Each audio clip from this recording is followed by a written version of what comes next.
The rain began before dawn, soft, steady, and secretive. It was the kind of rain that made the world feel muted, like God was watching but didn't want to interfere. Amara stood by the kitchen window, barefoot on the marble floor, watching the raindrops race each other down the glass. The mansion was quiet, too quiet. Only the hum of the fridge and the slow ticking of the antique wall clock reminded her she wasn't alone. On the counter behind her sat 2 glasses of orange juice. Perfectly chilled. Perfectly identical. But one of them wasn't meant for her. Tariq's voice drifted in from the hallway, smooth, charming, familiar. "Morning, my love." "You're up early again." She turned, forcing a smile. "Couldn't sleep." He walked in wearing his usual charm like a designer suit, pressed white shirt, gold wristwatch glinting even in the gray light. To anyone else, he looked like a dream husband. To Amara, he looked like a carefully wrapped secret. He came close, his cologne thick and calculated. "I was thinking," he said, "we should have breakfast together for once." No calls, no interruptions. Amara's heart skipped. That wasn't like him. Breakfast together? On a Tuesday? She nodded slowly, studying his face, the sharp jawline, the easy smile that didn't quite reach his eyes. "That sounds nice," she whispered. He leaned in, kissing her forehead gently, and for a brief second, she almost believed him. Until he turned his back, reached for the juice, and she saw his hand tremble. Just slightly. Just enough. Her stomach tightened. He poured the juice carefully. One glass, then the other. And as he did, Amara's mind began to replay flashes of the last few months. The sudden distance, the hushed calls, the faint smell of another woman's perfume clinging to his shirts. And Lydia, his sister, always around, always too invested, always defending him. "Here," Tariq said, sliding a glass toward her. His tone was gentle, but his eyes? They were watching, waiting. Amara took it. The condensation dripped down the sides, cold against her fingertips. She didn't drink, not yet. She smiled instead, a smile she'd perfected over years of pretending everything was fine. The clock ticked louder now. Somewhere outside, thunder grumbled like an old warning. "So," she said softly, tracing her finger around the rim of the glass, "what's the occasion?" Tariq chuckled. "Do I need one to have breakfast with my wife?" "You usually do." That made him pause. His eyes flickered. A split-second shift from charm to calculation. "Maybe I'm just trying to make things right," he said. Amara's lips curved slightly. "Right," she murmured, lowering her gaze to the orange swirl in the glass. It almost sparkled. Almost beautiful. Almost deadly. The doorbell rang, sharp, untimely, unplanned. Tariq flinched. "Who the hell is that this early?" Amara shrugged lightly, grateful for the interruption. He left to answer it. And that's when she moved. She walked to the sink, the sound of the rain covering her steps. Her hands trembled as she brought the glass close to her nose, the faint scent of citrus, but something else beneath it. Bitter. Metallic. Her chest tightened. It was real. He'd really done it. And yet, strangely, her eyes didn't fill with tears. Not this time. Because she wasn't the same woman she'd been months ago. She poured a small amount from each glass into the sink, just enough to switch them without changing the levels. A small, practiced motion. Clean, swift. When Tariq returned, she was back in her chair, glass in hand, smiling softly. It wasn't courage she felt. It was clarity. "Guess who's here?" Tariq said, forcing a smile. Lydia dropped by. Of course she did. The sister stepped in, all perfume and diamonds, wearing confidence like armor. "Amara," she cooed, "you look tired." "And you look like you never sleep," Amara replied sweetly. Her voice carried warmth, but her eyes didn't. Lydia smirked, tossing her bag on the counter. "We were just talking about you last night, Tariq and I. You should rest more. You're working too hard." Amara's fingers tightened on the glass. "Oh, I'm sure you two talk about me all the time." Something flickered across Lydia's face. Annoyance, quickly replaced by a polished grin. "Well," she said, "let's not make this morning tense. Sit, both of you." "I'll join." She poured herself a glass. Tariq's brow furrowed. "That's mine." It's fine," Lydia interrupted. "We're family. I don't mind sharing." Amara's heart stopped for half a second. She watched as Lydia lifted the glass, to her lips. For a moment, Amara thought to stop her. But her body stayed still, her face composed. Then Lydia laughed. "To family," she said, clinking her glass gently against Amara's, and Amara whispered, "To the truth." They drank. The silence afterward was almost holy. Amara's pulse thundered in her ears, but her face remained calm. She set her glass down slowly, neatly. The rain outside softened into mist. Tariq watched Lydia, expression unreadable. His jaw flexed, his hand twitching near his pocket like he wasn't sure what to do with it. Then Lydia coughed. Once? Twice. She laughed awkwardly. "What?" Her voice broke. The color drained from her face. Her hand trembled violently. The glass shattered against the floor. Amara didn't move. Neither did Tariq. Seconds stretched. Lydia gasped, clutching her throat. And for the first time, Tariq's mask slipped, fear raw and naked in his eyes. "What did you—" he began, turning toward Amara, but she only tilted her head slightly, eyes glimmering like stormlight. "I didn't do anything," she said softly. "You did." The moment Lydia's body hit the floor, time fractured. The clatter of the glass. The gasp caught halfway in Tariq's throat. The rain outside had stopped, but inside the mansion it was chaos. "Lydia?" Tariq's voice cracked, half fear, half fury. He dropped to his knees beside his sister, shaking her shoulders. "Lydia, wake up!" Amara stood still. Her fingers brushed the edge of the counter, the cool marble grounding her in a reality that now felt dreamlike. She'd imagined this moment 100 different ways, but none had looked like this. None had sounded like her husband's voice breaking as he called for the very person who'd been helping him destroy her. Lydia's lips trembled, foam gathering at the corners of her mouth. Her breath rattled. "And Tariq?" Tariq just kept whispering her name, louder each time, until it was no longer a name, just noise. Then came the sirens. Hours earlier, Amara had woken up long before sunrise. Not because of the rain, but because of the dream. The same dream she'd had every night for weeks. Tariq standing over her with a smile too wide to be real, pouring her juice, whispering, "You're the problem. Amara, you always have been." That morning, when she opened her eyes, she already knew. Something was coming. Something final. Tariq had changed in small, silent ways. The late nights. The new cologne. The arguments that started with nothing but ended with him storming out and Lydia calling to check in. The whispers between them weren't whispers anymore. She'd overheard one of their calls. Lydia's voice, low and sharp through the speakerphone. "Just do it. Tariq, she doesn't deserve a cent. Once it's done, everything's yours. Ours." The words had burned into Amara's skin like acid. But she'd stayed quiet. Because silence was power when you were married to a man like Tariq. That morning, as she brushed her hair in the mirror, she looked at herself properly for the first time in years. Her reflection stared back, calm, beautiful, dangerous. She'd survived too many storms to be afraid of rain now. Downstairs, she'd set the table herself. The polished silver, the crystal glasses, the fresh squeezed juice. 2 glasses, 1 truth. When Tariq entered the kitchen, his voice was honey again. He said he wanted breakfast together. He smiled. He kissed her forehead, but when he turned his back to pour the juice, she caught it. The way his hand hovered too long over one glass. The way his eyes darted toward her like he was watching for a reaction. Her heart didn't race. It slowed. That's how she knew. She'd already lost him long before that glass touched the counter. Back to the present. The paramedics had taken Lydia's body away. They didn't ask many questions, just hurried movements, metallic instruments, a stretcher that squeaked across marble floors. Tariq sat on the edge of the sofa, his hands buried in his hair. The gold watch he loved so much now looked ridiculous against his trembling wrists. "Amara," he said finally. You did something." Her gaze was steady. "I served breakfast, Tariq, that's all." He looked up at her, eyes red. "You think this is funny? You think—" "I think," she interrupted softly, "karma doesn't need an invitation." His breath hitched. "What did you do to her drink?" "What did you do to mine?" For a heartbeat, silence swallowed the room whole. Then Tariq laughed, a broken, humorless sound. "You switched them." Amara didn't answer.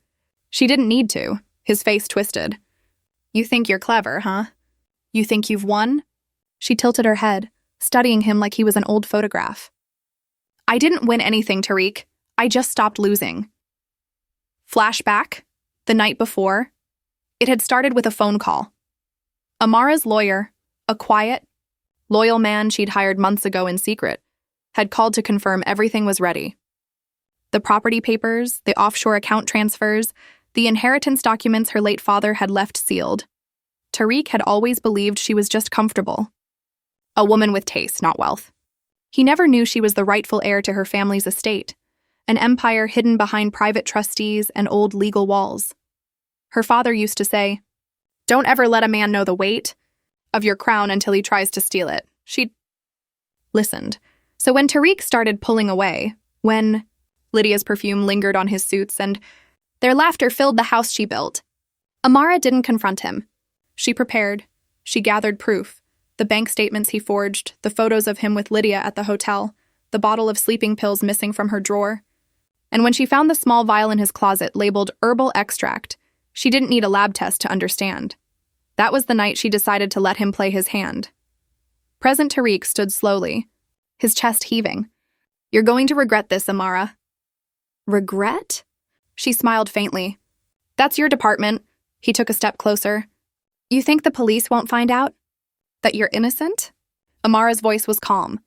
"I think they'll find the vial in your drawer, the texts between you and Lydia, the bank transfers you made to an account in her name."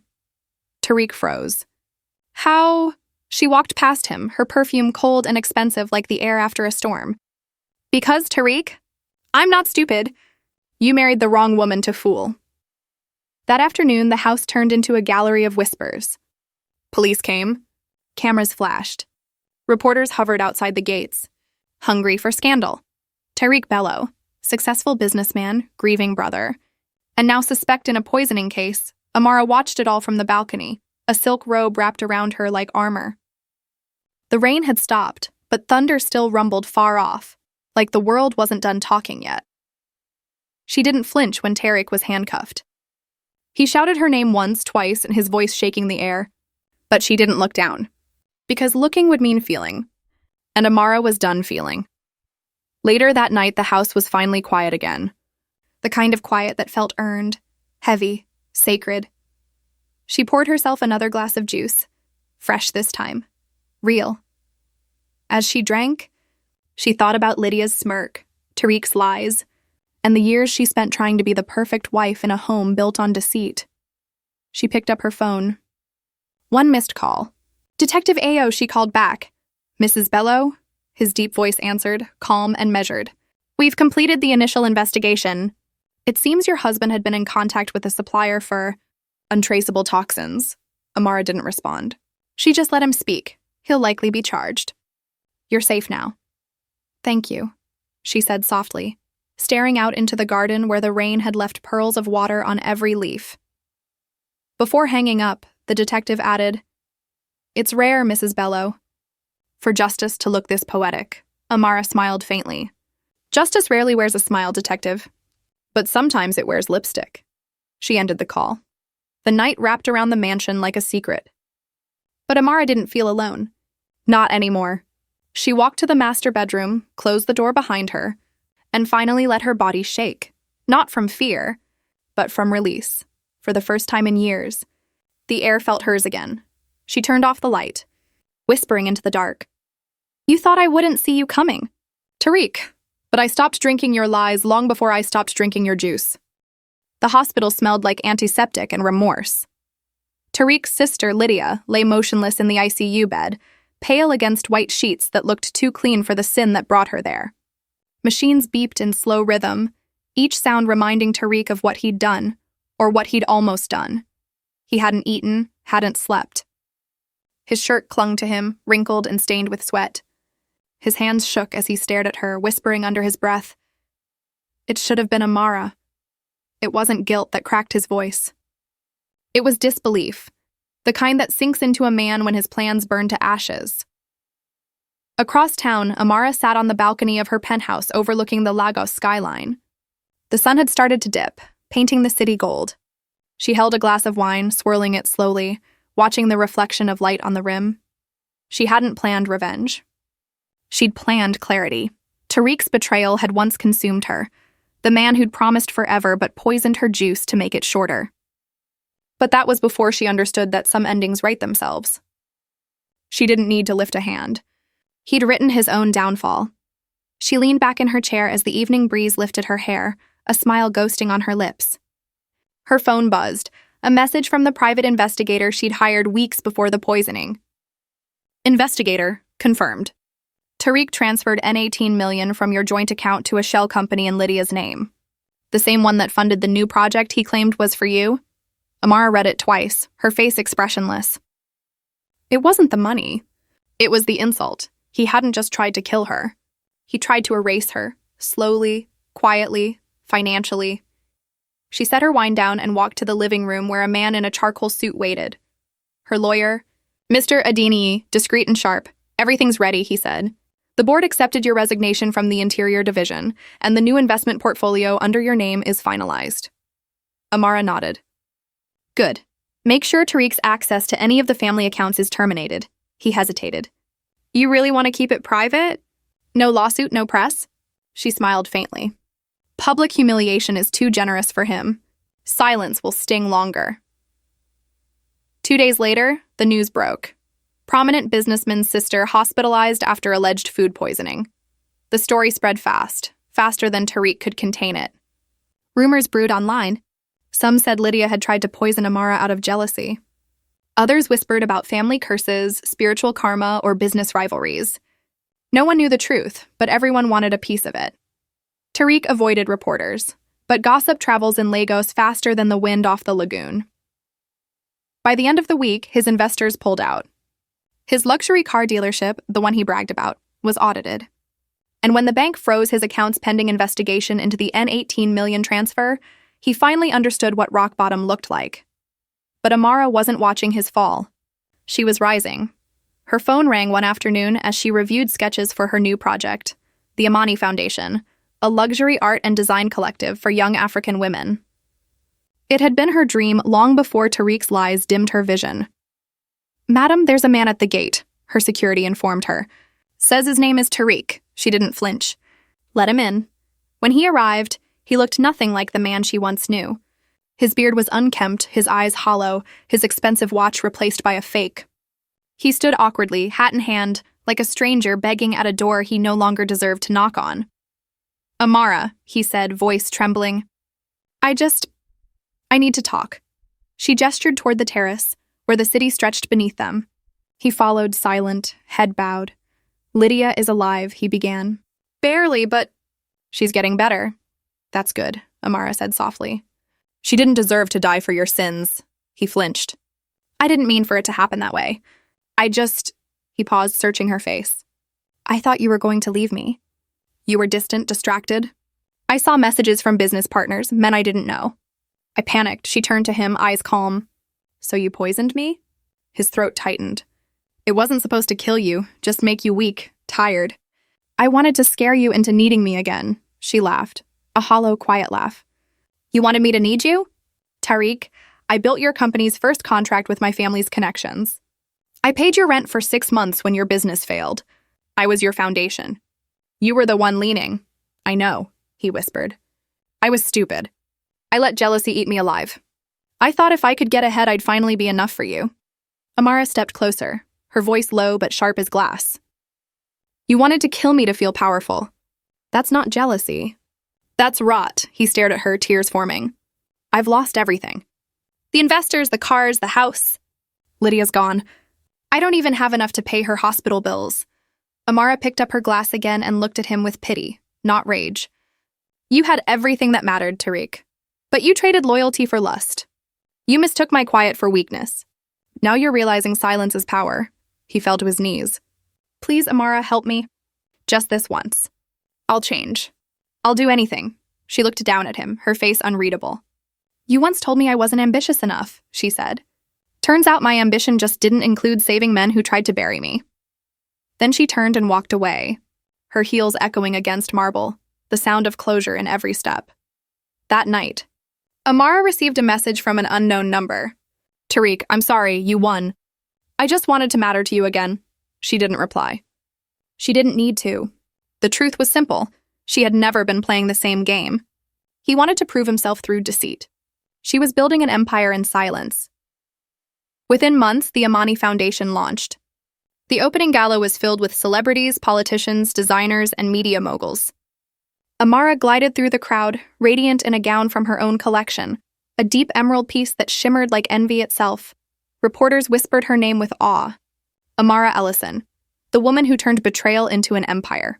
Her father watched from the VIP table, pride glinting in his eyes. "You've done well, my daughter," he said. "You took pain and made it art." She smiled softly. "He wanted to destroy me, Papa. But all he did was remind me who I was." As the event lights dimmed and the jazz band played softly, she caught sight of Tariq through the glass doors outside. He stood across the street watching her from the shadows. He looked older, thinner, smaller. He didn't dare come closer. Amara lifted her champagne flute slightly, a quiet toast to endings. To lessons. To survival. The next day, her story hit the headlines. Betrayal to billionaire. Amara Ellison launches the Amani Foundation for Women. The article never mentioned Tariq. He wasn't worth a footnote. Months passed. Lydia recovered but disappeared from public life, leaving Nigeria to start over quietly in Ghana. Tariq, on the other hand, tried to rebuild his reputation. But Lagos has a long memory. His name had become a whisper people avoided, like bad luck. He was seen working odd jobs, selling luxury watches he once bragged about owning. Each one a reminder of the life he'd poisoned himself out of. Amara didn't think about him much anymore. Not with the world calling her one of the top 30 under 30 African entrepreneurs. Not with new opportunities flooding in and her art foundation expanding internationally. But sometimes, late at night, she'd pour herself a glass of wine and sit on that same balcony overlooking the city, the place where she'd once cried over a man who couldn't love her right. Now, she just watched the lights and whispered, "Some lessons are bitter, but they make the sweetest aftertaste." She sipped slowly, savoring the peace. Because revenge wasn't what healed her. Power did. Grace did.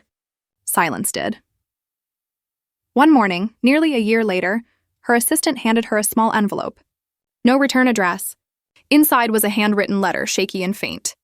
"Amara, I don't expect forgiveness. I just wanted you to know that Lydia told me the truth before she left. She said you never meant to hurt me, that you switched the cups to protect yourself when you saw my hand shake. You saved her by accident. I live with that every day. The guilt eats me alive. I wish I could undo what I did. But I hope you keep building, keep shining. You were always the better one."